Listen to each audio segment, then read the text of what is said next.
Oi pessoal, vou levar para vocês agora uma aula bônus importante, que eu entendi que ela precisava ser um pouco mais específica. A gente vai falar sobre preço. Preço é uma das atividades mais difíceis, a precificação, o exercício da precificação. É o exercício mais difícil. Por quê? Porque tem a ver com o valor.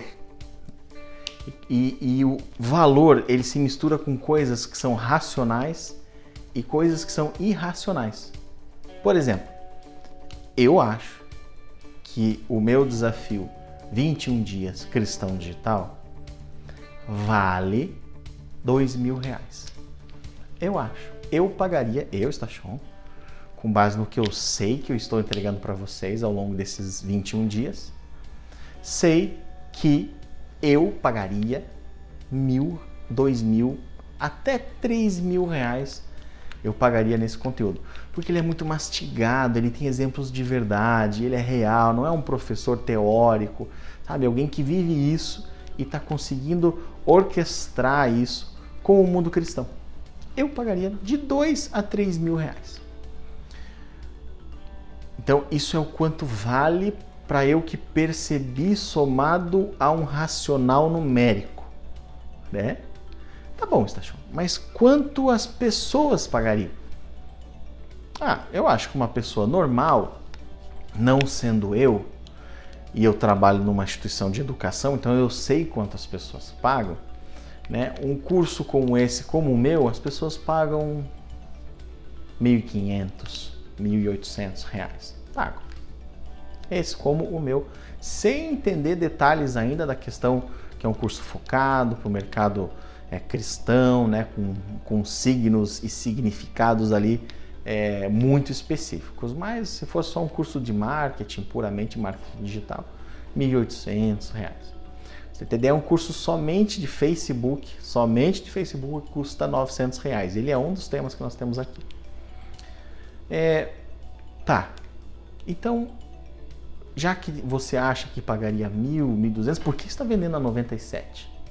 Aí uma outra história. Estou vendendo a 97 porque eu quero que o maior número de pessoas sejam abençoadas por isso. Ponto. Aí uma decisão top-down. Eu não vivo disso, eu não quero enriquecer com isso. Eu quero simplesmente que o maior número de pessoas tenha acesso a esta formação de qualidade, mesmo que seja aqui no Desafio 21 Dias, que, com todo cuidado eu falo isso, ainda é muito superficial. O que eu estou trazendo para vocês são conceitos super superficiais, que talvez tenham uma relevância grande para você, porque é novo, né? Ou se você que já conhecia um pouco, ou já conhecia um pouquinho mais, você está conseguindo organizar isso, legal. Mas se a gente for descer em cada um dos itens que a gente fala aqui, é 5 anos de curso facilmente. Tá bom. Mas então você acha que esse seu curso poderia ser vendido de 800 a 1.500? Sim, venderia. 800 a 1.000, com certeza. Então você conseguiu formar um preço. Sim. Aí eu ponho para vender. Eu ponho para vender e eu vejo que não está vendendo. Ou eu vejo que vendeu muito. Falo, uau, que legal. Por exemplo, a R$97 vendeu muito. Puxa vida, eu fiquei feliz. Né? Eu falei, uau, né? Que bom. Né? Várias pessoas estão sendo abençoadas por isso. Mas digamos que eu tivesse colocado a R$1.500 e não tivesse vendido nada. Eu ia ter todas essas minhas percepções reavaliadas. E aí eu baixaria o preço. Revisaria se eu estou vendendo da forma correta. Verificaria se de fato eu tenho essa autoridade para vender nesse valor. O que eu preciso fazer na minha estratégia digital para conseguir melhorar esse desempenho. Faria essas avaliações. Mas, certamente, eu teria uma flexibilidade de preço para mexer. Vendeu muito! E eu não consigo entregar tudo isso, eu preciso que venda menos, eu subo o preço para vender menos. Esse é o exercício da precificação. Porém, todavia, no entanto, entretanto. Pausa. Esta aula bônus é para falarmos de preço / valor para igrejas e ministérios. Dan, dan, dan. Uau, existe esse P quando se fala de igrejas? Na minha opinião, existe. Não da mesma forma, mas existe. Por quê? Vamos lá. E aqui usando o exercício da transparência, né? E eu não trago aqui o viés teológico, tá? Eu trago argumentos argumentos científicos do marketing e das vendas e tento, né, importar para no caso aqui, igrejas e ministérios. Então vamos lá. Por que se vende uma coisa? Para ter lucro, enriquecimento, né? Capitalismo. E esse lucro vem da onde? Vem do pagamento de contas e a sobra de um dinheirinho, né? Isso é o lucro. Então, vamos lá. Vou fazer esse exercício com você. Vamos lá, né? Economia financeira básico 1. O lucro, não adianta economizar na caneta. O lucro é igual a despesas menos receitas, ou receitas menos despesas, tanto faz. Legal. Lucro igual despesas menos receitas. Igrejas têm despesas? Tem. E quanto maior, mais despesa. Pode ser o aluguel. Tem aluguel? A igreja tem aluguel? Tem. Ou o IPTU, né? Se o imóvel for próprio. Tem despesas de local. Paga luz? Paga. Paga água? Paga. Paga imposto? Nem todos os impostos, mas tem alguns impostos que paga. Paga contador? Paga o contador. Se a igreja for muito grande, paga funcionário? Paga funcionário. Não é todo mundo que é voluntário? Não. Paga empresa de segurança? Paga. Paga manutenção? Paga. Paga o salário do pastor? Paga. Tem igreja que paga o salário do pastor? Paga. Só estou falando de custo. Não estou nem falando do recurso que vai para ações da igreja, tá? A igreja precisa pagar lá o equipamento de som, comprar para melhorar, comprar os bancos para as pessoas sentar? Precisa. Tudo isso é custo de estrutura. Legal. Então, na nossa fórmula aqui do D das despesas, está muito claro. E a receita? Como é que paga essa conta? Tem que pagar essa conta, né? A receita vem de um exercício das pessoas entenderem isso e que a administração dessas despesas, a boa administração dessas despesas, somado com a obra desta igreja, está abençoando pessoas e levando a mensagem de Cristo. Aí, com base nisso, há um entendimento de ofertar para esta igreja.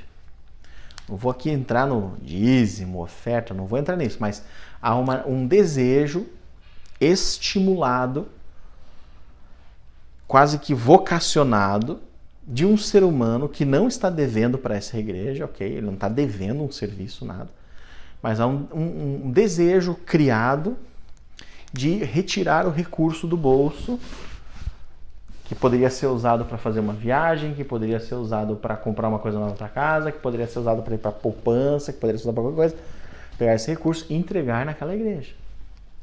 De novo, eu não vou entrar aqui na parte teológica de dízimos e ofertas, tá? Só estou tentando deixar claro que sim, há uma valoração e uma precificação. Tá ficando complicado essa história, né? Mas por isso que eu achei melhor separar. Se existe despesas e há uma intenção de ofertar, na mente dos humanos, o cara pode falar assim: eu vou ofertar 100% do que eu ganho. Eu vou ofertar 1% do que eu ganho. Vai do que está no coração da criatura. E aí, com base nisso, Com base nisso, quem planeja o crescimento da igreja, quem planeja as ações sociais que a igreja vai fazer, porque se tem que comprar cesta básica para fazer doação, de algum lugar vai sair esse dinheiro das cestas básicas. Quem planeja isso sabe que tem uma planilha do Excel lá que tem entradas e saídas. Se tem entradas, como que faz essa conta da entrada? Ele faz uma expectativa de entradas. Essa expectativa de entradas vem da onde? Vem de um buraco negro que de repente aparece assim, plim! Não, vem de um histórico. Vem de um histórico. Historicamente, na igreja X, o volume de ofertas, não importa se é dízimos ou oferta aqui neste curso, o volume de ofertas vou dividir por pessoa. Uma igreja tem 500 membros. O volume de oferta por pessoa é R$100. Essa é a média.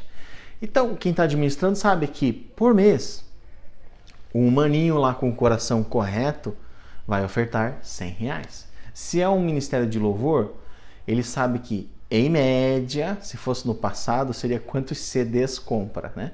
Mas, em média, dos shows que ele faz, dos cultos que ele toca, dos streamings que ele participa, ele sabe que há uma receita ali. Mas ele põe preço nisso? Não, tem gente que põe, claramente. Tem gente que não põe. Mas ele sabe, ele tem uma expectativa. Por quê? Porque o ministro de louvor, o pastor, a pastora, o diácono, tem conta para pagar. Tem um orçamento mensal pessoal. Tem filhos para ir para a escola. Tem conta de luz, água. Então, o humano faz, queira ou não, a gente fala, não existe essa coisa da precificação. Queira ou não, em algum lugar tem uma planilha que diz, meu custo mensal é esse, eu não posso ganhar menos do que isso. Algumas igrejas vai dar R$100 por pessoa. Outras igrejas vai dar R$10 por pessoa. Outras igrejas vai dar R$1.000 por pessoa. Depende o estilo da igreja, como ela faz, inclusive, os apelos mais forçados, né? Ou como ela trata essa questão. Eu vou dar um exemplo meu, ok? Eu sou pastor de uma igreja chamada Sky Church. Nós não temos dízimos lá, nós só temos ofertas. Nós só coletamos ofertas. E nós não fazemos apelos em culto, né? Aqueles apelos que diz, né, você precisa ofertar. Não, a gente só comenta que nós temos uma conta bancária e uma conta no PicPay e que a sua oferta é importante para que este ministério cresça e que a gente tenha as contas em dias. Mas existe 3 pilares nossos muito fortes. Um é transparência, ou seja, todas as contas da igreja, 100%, cada centavo. Os humanos sabem quanto entra e sabem quanto sai. Isso é de 3 em 3 meses divulgado para todos os membros nos WhatsApps deles. Então, transparência. 2, nós trabalhamos com ensino da generosidade. Então, nós trabalhamos com o coração ensinando que a generosidade é algo importante, que a semeadura é algo importante. E 3, nós temos um custo muito baixo, que nós decidimos ser uma igreja que não tem grandes estruturas. Nós somos uma igreja que funciona online e aluga estruturas periodicamente para poder transmitir alguns cultos online. Ou seja, isso baixa o meu custo, porque tem custo, tem que pagar o contador, tem que pagar o Google, tem que pagar a infraestrutura, tem que pagar servidor, tem que pagar isso tudo. Né? A gente não tem recursos humanos para pagar, também todo mundo é voluntário, então nosso custo é muito pequeno, nosso modelo é muito pequeno. Ou seja, o tanto de oferta que nós recebemos sobra. E com o que sobra, nós podemos ofertar. Entende? Nós temos lá na igreja um projeto chamado 50-50. Nós queremos chegar ao ponto de 50% dos recursos da igreja que entram na igreja não são usados com a igreja, são usados com o próximo. Não importa o quê.